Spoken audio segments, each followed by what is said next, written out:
Hello my dear students. So આજે આપણે next ટોપિકથી start કરીએ. હવે ગઈકાલના લેક્ચરમાં આપણે શું જોયું હતું? તો ગઈકાલના લેક્ચરમાં આપણે ગોલ્ડ લીફ એક્સપેરિમેન્ટ જોયો હતો. રેડી? આ સુવર્ણ વરખનું જે યંત્ર છે એ આપણે કેવી રીતે કામ કરે છે એની માહિતી આપણે જોઈ લીધી હતી. પણ હવે આપણે શું કરવાનું છે?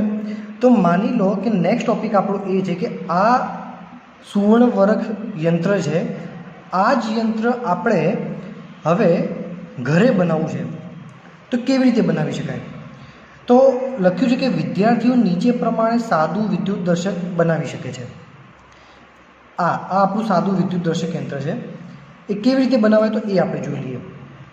શું લખ્યું છે કે પડદા માટેનો એલ્યુમિનિયમનો એક પાતળો સળિયો લો. આપણા દરેકના ઘરે એક પડદો હોય છે, હે ને? પડદાને આવી રીતે ઉપર છે ને એલ્યુમિનિયમનો સળિયો હોય છે. આપણને ખબર છે કે આ રીતે પડદો હોય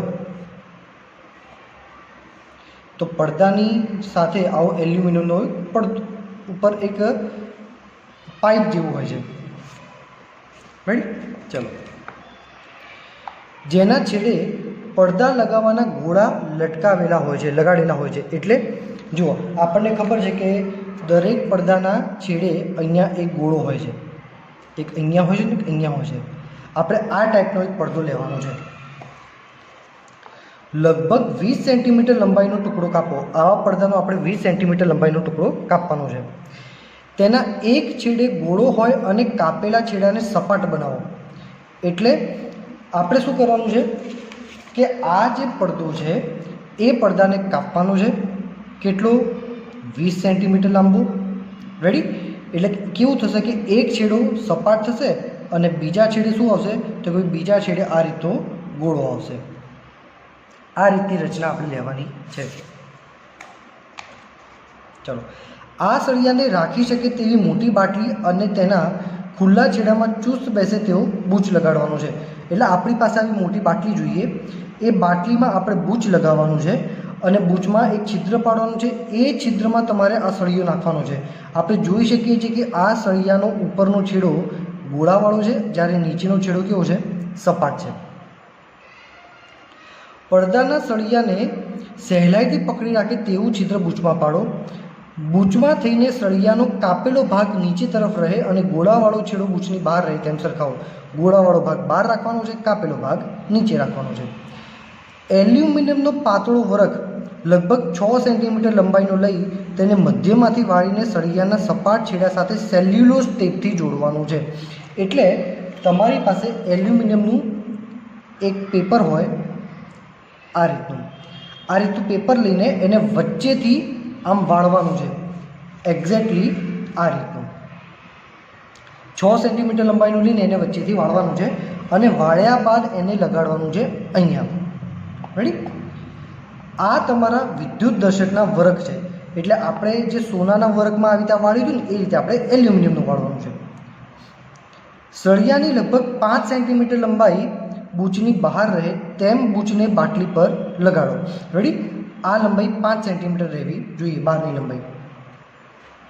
ચલો, હવે શું લખે છે કે વરખો વચ્ચેનું અંતર એ વિદ્યુત ભારના જથ્થાનું આશરે માપ છે. એટલે આમાં કરવાનું શું ભાઈ? જે આપણે ગોલ્ડ લીફ એક્સપેરિમેન્ટમાં કર્યું હતું, આ પ્રયોગમાં કર્યું હતું, એ જ રીતે વિદ્યુતભારી સળિયો લાવવાનો. સળિયો ગોળા પર જશે, ગોળામાંથી વિદ્યુતભાર સરકતા સરકતા અહીંયા આવશે અને પછી અહીંયા સુવર્ણ પેપર ઉપર જાય છે. એ જ વસ્તુ આમાં થશે. વિદ્યુતભારી સળિયો અહીંયા લાવો, વિદ્યુતભાર સરકતા સરકતા અહીંયા આવશે અને શું થશે કે ધન વિદ્યુતભાર અહીંયા આવશે અને બીજો ધન વિદ્યુતભાર અહીંયા આવશે. એના કારણે શું થશે તો કે તમારું જે આ પેપર છે એ આમ પહોળું થશે. જેટલું વધારે પહોળું, બે પેપર વચ્ચેનું અંતર જેટલું વધારે, એટલો જ વધારે વિદ્યુતભાર અહીંયા પ્રસ્થાપિત થયો હશે એમ કહેવાય. આ જે લાઈન છે એનું મિનિંગ એ છે કે વરખો વચ્ચેનું અંતર એ વિદ્યુતભારના જથ્થાનું માપ સૂચવે છે. રેડી? બે વરખ વચ્ચે જેટલું વધારે અંતર એટલા વધારે વિદ્યુતભારો આમાં પ્રસ્થાપિત થયા હશે. હવે આ કેવી રીતે કામ કરે છે?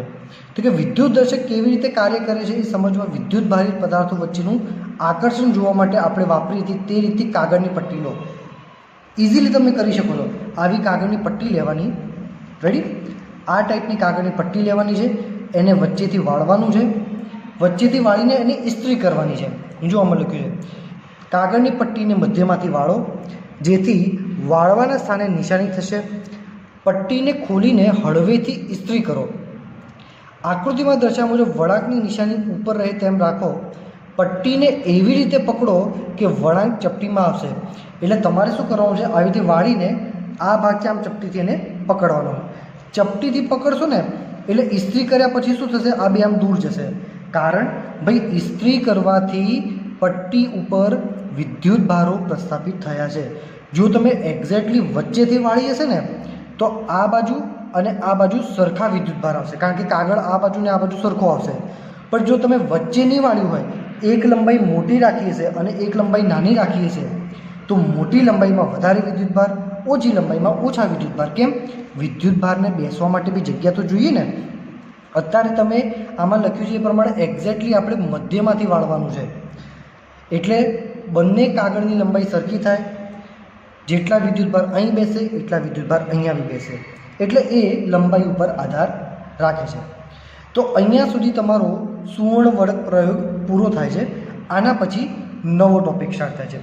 હવે જો ઘણા વિદ્યાર્થીઓને એવો પ્રશ્ન થતો હશે કે આમાં અમારે લખવું શું ચોપડામાં, તો જુઓ તમારે ચોપડો બનાવવાનો છે, પણ લખવાનું શું એ હું તમને દરેક વિડીયોમાં કહીશ. એવું નહીં થાય કે તમારે પહેલાં કઈ સિસ્ટમ હતી મને ખબર નથી, પણ હું એવો શિક્ષક છું કે હું ઓછું લખાવામાં માનું છું. અત્યાર સુધીની કોઈ પણ વસ્તુ કમ્પલસરી નથી કે તમારે ચોપડામાં લખવી જ, પણ આ જેટલી બી વસ્તુ છે, જુઓ આપણે આટલી બધી વસ્તુ ભણ્યા, આ જે છે પહેલાં લેક્ચરમાં ભણ્યા હતા, તો આ બધી વસ્તુમાંથી ઇમ્પોર્ટન્ટ કેટલું છે, તો ભાઈ આમાંથી ઇમ્પોર્ટન્ટ કશું નથી, ખાલી આના કન્સેપ્ટ આગળ જઈને ઉપયોગી થશે. એટલે આ જેટલી વસ્તુ છે એ વસ્તુ તમારે ખાલી યાદ રાખવાની છે. એમાંય અંડરલાઈન કરી એ ખાસ. તો ભાઈ ચોપડામાં લખવાનું શું, ચોપડો બનાવો કે નહીં, ચોપડો બનાવવાનો છે, લખવાનું છે, પણ શું લખવાનું? જેમ કે માની લો કોઈ ઇમ્પોર્ટન્ટ થિયરી આવશે તો એ હું વ્યવસ્થિત લખીશ મારા કાગળ ઉપર, અને એ તમારે એઝ ઇટ ઇઝ લખવાની પણ રહેશે. એટલે કઈ થિયરી લખવાની છે એ હું દરેક લેક્ચરમાં કહીશ, માટે મારા દરેક લેક્ચર જોવા જરૂરી છે. કારણ કે જ્યારે ત્યારે તમે ક્લાસમાં આવશો તો તમારી પાસેથી હું લખેલું માંગીશ, અને શું લખવાનું એ ક્યારે ખબર પડશે, એના માટે તમારે દરેકે દરેક લેક્ચર જોવું પડશે. અત્યાર સુધીના કન્સેપ્ટ પ્રમાણે કોઈ પણ વસ્તુ લખવાની કોઈ જરૂર છે નહીં. રેડી? ચલો હવે આપણે નવો ટૉપિક જોઈએ. ભાઈ નવા ટૉપિકમાં શું કીધું છે કે તમે જાણો છો કે બધું દ્રવ્ય પરમાણુ અથવા અણુઓનું બનેલું છે, અને સામાન્યતઃ દ્રવ્યો વિદ્યુતક્રિયે તટસ્થ હોવા છતાં તેઓ વિદ્યુત ભાર ધરાવે છે. એટલે ભાઈ આપણને ખબર છે કે કોઈ પણ દ્રવ્ય કે પદાર્થ હોય એ શેનું બનેલું છે, તો આપણને ખબર છે કે અણુ અને પરમાણુનું બનેલું છે. તો એની અંદર શું આવેલું છે અણુ અને પરમાણુની અંદર? તો સૌથી અંદર આવેલું છે, પરમાણુની સૌથી અંદર આવેલું છે ન્યુક્લિયસ. ભાઈ ન્યુક્લિયસમાં શું હોય છે તો કે પ્રોટોન હોય છે અને ન્યુટ્રોન હોય છે. એમાં પ્રોટોન જે છે એ ધન વિદ્યુત ભારિત હોય છે, અને ન્યુટ્રોન જે છે એ ઋણ વિદ્યુત ભારિત હોય છે. અને બહારના કક્ષામાં શું ફરતા હોય છે તો કે ઇલેક્ટ્રોન ફરતા હોય છે. જો દરેક પરમાણુ તટસ્થ હોય છે. કેવો હોય છે? તટસ્થ. તટસ્થનો અર્થ મેં તમને સમજાવ્યું કે તટસ્થ એટલે શું? જેટલા ધન એટલા જ ઋણ, એટલે તટસ્થ. એટલે કોઈ પણ પરમાણુમાં જેટલા પ્રોટોન હોય છે એટલા જ ઇલેક્ટ્રોન હોય છે. પ્રોટોનનો વિદ્યુતભાર ધન છે, ઇલેક્ટ્રોનનો ઋણ છે. એક પ્રોટોન તો એક ઇલેક્ટ્રોન હશે, 500 પ્રોટોન તો 500 ઇલેક્ટ્રોન હશે. સરવાળે દરેક પરમાણુ કેવો બને છે? તટસ્થ. ભાઈ દરેક પરમાણુ તટસ્થ છે એટલે એનો અર્થ એવો નથી કે કોઈ વિદ્યુતભાર નથી. દરેક પરમાણુમાં વિદ્યુતભાર હોય છે, જેટલો ધન એટલો ઋણ હોય છે. આ ધન અને ઋણ એકબીજાને આકર્ષણ બળથી પકડી રાખે છે.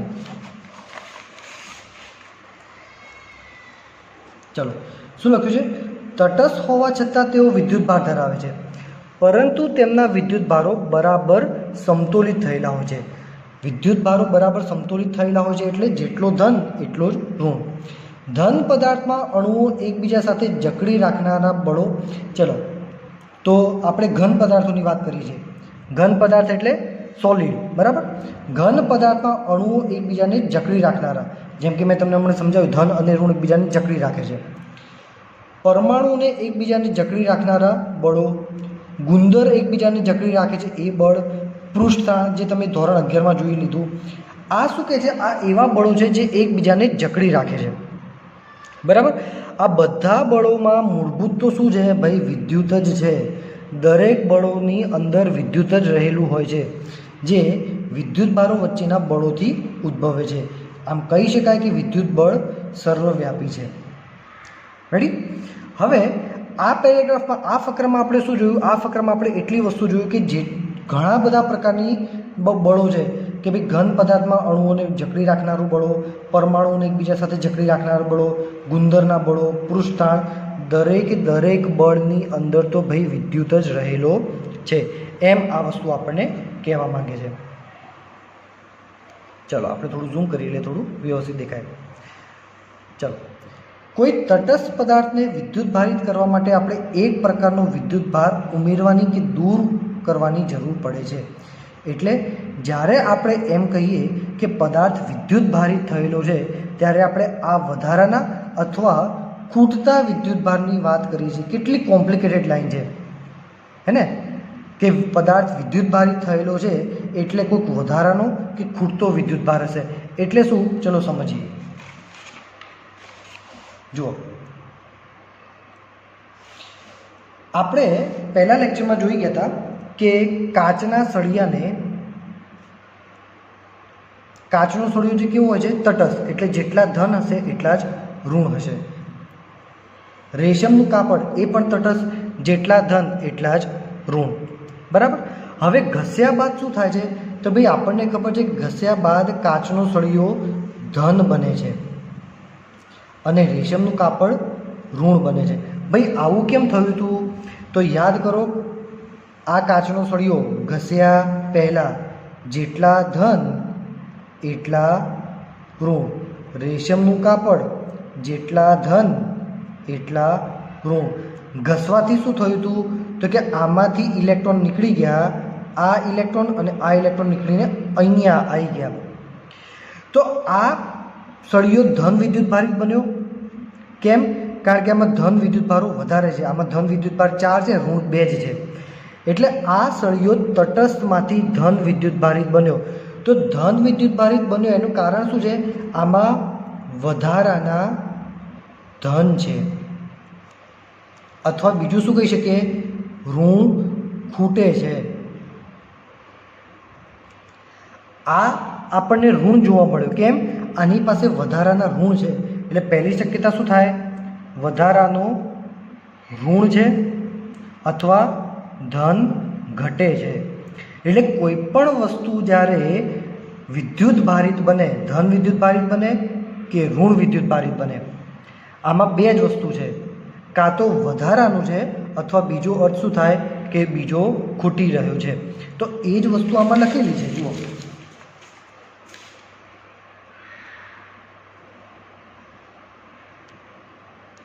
રેડી?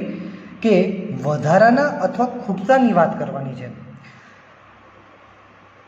ઘન પદાર્થોમાં પરમાણુ સાથે ઓછી પ્રબળતાથી બંધિત હોય તેમાંના કેટલાક ઇલેક્ટ્રોન એક પદાર્થમાંથી બીજા પદાર્થમાં સ્થાનાંતર પામતા વિદ્યુત ભાર છે. ભાઈ આપણે કીધું હતું ઘસવાથી શું થાય? ઘસવાથી હંમેશા એકના ઇલેક્ટ્રોન બીજામાં જતા રહે છે, જે આપણને ખબર છે. એ જ વસ્તુ આમાં લખી છે કે હંમેશા ઇલેક્ટ્રોન જ એકમાંથી બીજામાં જશે. આમ પદાર્થ કેટલાક ઇલેક્ટ્રોન ગુમાવીને ધન બને છે. રેડી?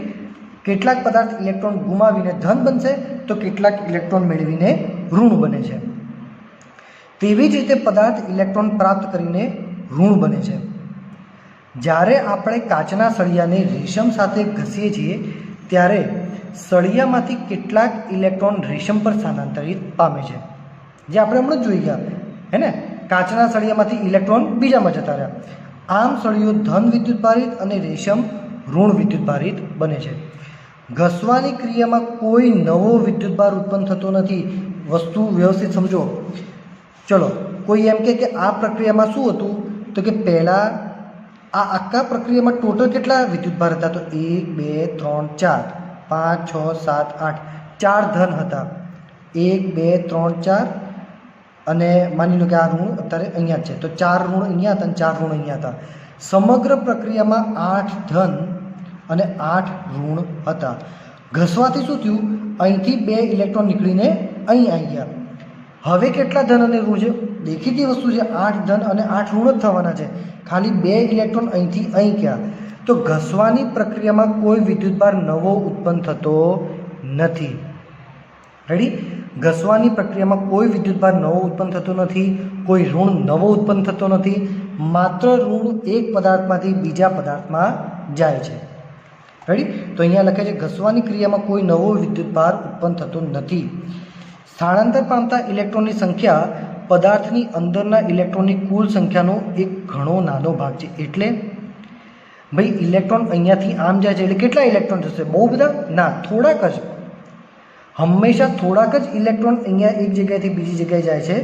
એ જ અહીંયા લખ્યું છે કે અંદરના કુલ સંખ્યાનો થોડોક નાનો ભાગ જ જાય છે. અચ્છા, એમાંથી જશે કોણ?